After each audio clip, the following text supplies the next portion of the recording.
First day of school! Are you excited, girls? Yeah, but my stomach hurts. Na naman. Because I ate too much hot dog. Well, don't eat hot dog then. No, but that's my own. No, don't open the door. Halika na, anak ko. Mommy, no, not Mom, I don't know where to go. You're going to miss halika na. Bye. See you later. See you later, alligator. Bye-bye. Bye-bye. Go. Bye, Ate Cassie. Bye. I might embarrass you. First day of school nila rito ngayon. And the weather is so gloomy.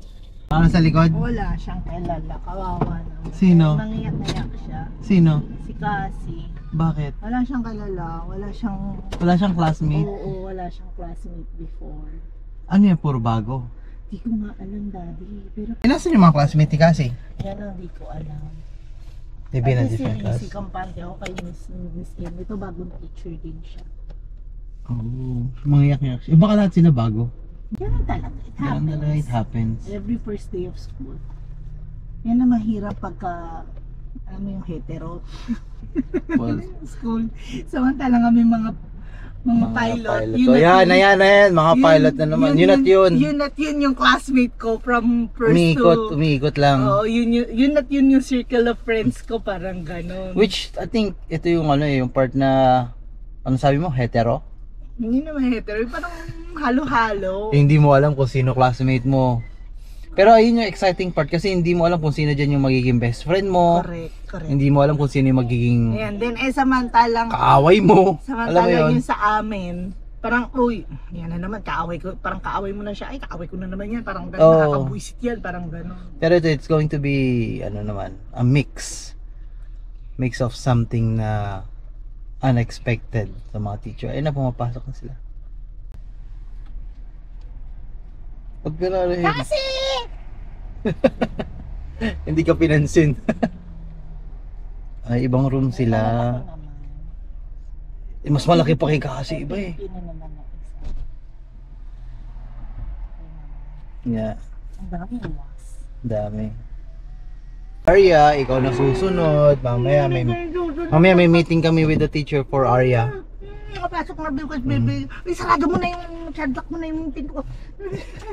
Wala ka palang pasok ngayon? Wala. Alam mo naman ako, bakasyon-ista Sa ako. water bottle na yun. Yan na lang water bottle niya. Hanapin ko, nandiyan yan lang yan, nasa ano lang. Hanapin ko mamaya. Alright, so welcome back. So we're here, nandito na kami sa Winnipeg and yung kaninang umaga nga nag-umpisa na yung pasukan ng mga bata. Hinatid na namin sila. We took an off after the vacation. Pahinga lang kami ng konting araw and then diretso na sila kaagad dito sa pasok. First day ng school, la Cassie and ni Risi. Tapos this coming week din, si Arya naman yung papasok as nursery. So, yep, we are back. So, may sasagutin lang akong tanong after ng trip dun sa LA. It was really fun. Nagkaroon kami ng magandang trip talaga with the family. And isa yun sa mga experience na talagang masabi namin nasulit namin yung bakasyon. Even though hindi kami pumunta sa iba't ibang lugar katulad na kasi kapag pumunta ka ng LA, hindi kang mag-drive to Las Vegas for another 4 hours or drive another 5 hours going to San Francisco. Pero for us, we choose to stay at sulitin yung LA. Ayun, a good shoutout kay Rice na lagi nanonood ng video. And syempre dun sa mga nagko-comment during our vacation, maraming salamat sa pagko-comment, lalong-lalo na si Ricky. Yan, lagi nakasubaybay sa atin yan dito sa channel. And isa sa mga sasagutin kong tanong, if you are wondering kung magkano yung naging budget namin or magkano yung ginastos namin doon, especially dun sa mga nagbabalak na from Winnipeg din na pumunta sa LA, ito yung tanong ni Aaron. Wow naman, mga ilang days po kayo nagstay sa LA? And pwede malaman kung magkano naging budget ninyo sa Disneyland and Universal Studio. So, ilang days kami sa LA, yung total ng vacation namin is around 7 days. Yeah, 7 days. Tapos, ang tanong niya is that, long drive po ba kayo from Winnipeg o flight? Ang ginawa namin is nag-flight kami from Winnipeg to Calgary, then Calgary to Los Angeles. Pero minsan may direct flight from Winnipeg going diretso na sa Los Angeles. Then, tinanong din niya is pwede naman siyang i-long drive, pero syempre yung araw mo, kung meron kayong 2 weeks na bakasyon na pwede nyo i-spend, kasi driving alone will take you about 2 days para makapunta ron sa LA kasi kailangan nyo mag-cut ng mga araw eh. Nangyari sa amin yan nung pumunta kami at nag Florida kami. It's going to be a 30 hours drive in total yung driving trip. So from Winnipeg going to Florida, sobrang haba, which is for us nung naranasan namin yon, parang ayaw na namin ulitin. It's a good experience though kung gusto mo siyang itry, which is okay din naman, pero syempre dapat it's either may kasama kang driver or may mga hotel na kayong i-stopan over.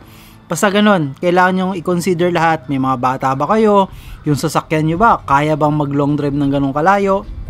Maraming factors to consider if you're going for a long drive. So for me, shout out to JL na tinanong din yan kung gusto rin bang kung okay din bang i-long drive ang US. Okay din naman ang mag-long drive sa US as long na you have enough time na makapagpahinga during the drive, kasi pinaka-maximum na, actually sa totoo lang, pinaka-maximum na long drive sa Canada to US sa pinaka-safe na paraan is around 10 hours.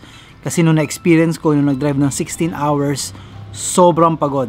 I would not recommend kasi naranasan ko na, pero you can try. Yan, you can try para experience nyo rin, para at least masabi nyo sa sarili nyo na nagawa nyo rin, diba? Pero yun sa amin, parang ayoko nang ulitin. Kaya sinasabi ko kay Aisha, if possibly na kung pwedeng mag-fly, gawin na lang natin, kasi nga mahirap yung pagod ka mag-drive tapos kinabukasan wala kang enough na rest, gagala ka or makikipagsapalaran ka na naman sa matinding lakaran, lalong-lalo na sa Disneyland. Diyos ko po. Sagutin natin yung tanong niya na magkano yung budget. Magkano yung budget kapag mag-LA tour ka or magdi-Disneyland, Universal Studio ka, yung ginawa namin. So yung sa amin, it will be an estimate, pwedeng mas mababa pa sa inyo, depende sa ticket, depende sa panahon, depende sa budgeting ninyo. Pero yung, kung napanood nyo yung video namin, sabihin ko sa inyo, yung fare namin, inabot siya ng at least $2,000. This is all estimate, so pwede pa magbago yan, depende sa inyo, di ba? Since wala kaming sasakyan, nag-car rental kami. So yung car rental, umabot ng around $600. Ito, it's all about CAD, Canadian. So, $600 yung inabot ng sasakyan, pero kailangan mo mag-deposit ng $300.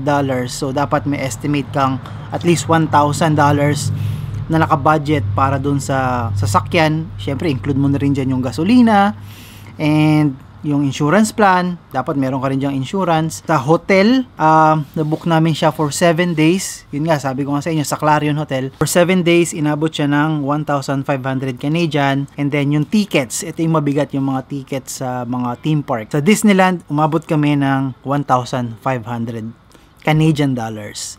So, lahat na yon, nag-lightning pass, kasama yung tatlong 3-day pass na yon, yun na yung lahat, 1,500. 2 days sa Disney Park at saka 1 day sa Disney Adventure. Tapos sa Universal Studio naman, pwede kang magano doon ng 2-day pass, pero same 1 day yung babayaran mo. So parang i-grab na lang din namin yung opportunity kung sakasakaling, sabi ko nga sa inyo, kung hindi namin natapos yung isang araw, so pwede kami bumalik, but na-satisfy naman na kami dun sa 1 day. So hindi na kami bumalik. Sa Universal Studio, 5 kami, umabot siya ng 1,200 Canadian dollars. So, yung sa food, parking, so depende yan, it will be a variable para dun sa budget ninyo. For us, halos budget wise nasa $500 to $600, especially food. And yung sa parking fee, maraming parking fee diyan sa sa LA. Sobrang lahat ng puntahan mo is laging may fee. Kaya be smart kung saan kayo pupunta, kasi maraming lugar ang talagang $10, $35, $50 ang parking entrance. So, total trip for the whole thing sa 7 days is kailangan mo mag-budget ng at least $7,000 to $8,000 Canadian dollars para doon sa LA trip. Malaking budget pala talaga when it comes to mag-Disneyland adventure ka. Hindi siya biro, hindi siya mura. mabigat. As in, sabi ko nga kay Rice, yung budget, yung nag-uusap kami doon sa isang live namin dito sa May Spot Pinoy, napapangiti na lang ako kung magkano yung budget. So sana meron kayong napulot at sana nag-enjoy kayo doon sa trip namin dito sa LA, which is ito, hindi naman namin totally siya. Ngayon lang din namin nagawa yon. Minsan yung malamig na. So minsan yung mga bakasyon namin, tipid. As in tipid kami nagbabakasyon. As in talagang within the budget lang. Pero with this LA trip, nag-all out kami. In-all out namin ni Aisha para at least, sabi na nga namin, minsan ka lang makakapunta ron and minsan mo lang ma-experience yon. And sabi nung iba na masiswerte raw yung anak namin dahil at the young age, nakapunta sila ron sa Disneyland, nakapag-Disneyland sila. And not knowing yung childhood dreams namin din ni Aisha na makapunta sa mga ganitong lugar. Sa totoo lang, if ever nasa Pilipinas ka, isa pa rin yan sa mga pangarap mo rin na marating kahit na tumanda ka. And yung first day namin dun sa Disneyland, it's a surreal feeling na talagang ma-amaze ka na lang din talaga that yung pinapangarap mo dati when you were a child, ayun, natutupad mo. Dahil na rin siguro, nandito ka sa Canada, dahil na rin siguro, the opportunity for you is more to appreciate things, more to come, or when it comes to the opportunity, lahat posible eh. Hindi mo siya masabing imposible, lahat posibleng mangyari. Basta tama lang yung diskarte mo, tama yung timing, syempre nandoon din yung timing. And for us, nagagawa namin, ngayon lang namin nagagawa yan, and hindi naman kami yung magastos talaga. Pero when it comes to this opportunity, all out na. It's, sabi nga namin, pag nandoon kami, it's really, kung kailan ka pa ulit makakabalik, hindi mo na alam. Kaya, sagarin mo na within the budget na meron ka. And yun, papasalamat lang din ako doon sa opportunity na binigay sa amin ng pagkakataon na nakapunta rin kami dito sa Canada. And after 10 years, ito, nagagawa na namin yung alam mong gusto mong gawin talaga, na hindi mo ma-imagine na kaya mo pala talagang magawa or kaya rin pala talaga siyang mangyari. Despite with all the challenges na meron tayo ngayon, lahat tayo may mga pagsubok, lahat tayo may pinagdadaanan, but still, we try to find ourselves in those happy zone na alam mong kahit papaano na naghihirap or may mga pagsubok sa buhay, nagagawa pa rin natin mag-enjoy. Yun, masyadong madrama. A good shout out na lang din dun sa mga nagme-message or nagko-comment ng mga video. Maraming salamat. I really do appreciate you. And especially with Rice Velasquez. I wasn't expecting that nanonood siya ng mga videos natin and nasusubaybayan niya kung ano yung mga pinagagawa natin. But a good shout out to everyone, and let's try to acknowledge din sa mga nagko-comment dito. Si Henry Agapito, malapit daw yung hotel namin sa Great Wolf Lodge, which is true. Yan, si Ricardo Lirac. Yan, laging nanonood, laging sumusubaybay. And syempre, a good shout out to Aaron Johan for the comment na ginawa niya na sinagot natin dito. Si Rodel De Leon, maraming salamat sa pag-comment. Kay American Bullies, yan. Slimmer Reaper, yan. Pangarap ko mag-Canada muna bago makapasok at makapagpasyal sa California, which is yun din naman yung ginawa namin. MLA Adventure, diyan pa rin si Ricky Mechanic. So again, maraming salamat sa pagsubaybay. More videos to come na gagawin natin, and especially, mas marami na tayong oras ngayon dito, and mas marami na tayong pwedeng gawing content. Good shoutout to Kuya Puto, kay Rice, kay Ina, kay Mark of Spot Pinoy. I was able to go live with them. Tapos meron silang mangyayaring event this coming October 4 and 5 sa may Calgary. Magkakasama yan sila Inags, si Ina, si Mark, si Rice, and si Alwin and Emma. It's a good opportunity rin na makakita ng mga Canadian vloggers or Buhay Canada Vlog na nagsasama-sama sa isang event. Alam mo, yun yung isa sa pangarap din namin nila Pinoy that time eh.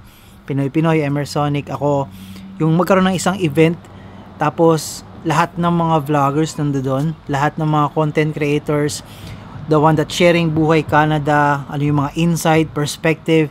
Alam mo, pinangarap din namin dati yan nila Pinoy. But syempre, due to the opportunity and given time, nakakatuwa na nakikita mo na siya sa ibang mga content creator at nangyayari yung, alam mo yung vision mo from before. Yan, supportahan natin sila. And October 4 and 5, panoorin nyo yung mga videos. Si Spot Pinoy will be able to give you the details kung kailan yon, saan. And yan, maraming salamat sa pagsubaybay.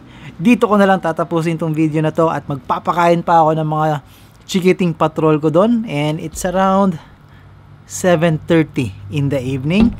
Okay, maraming salamat. Makitip, makitrip at makitravel dito sa Buhay sa Canada. And we'll see you on to the next one. Peace.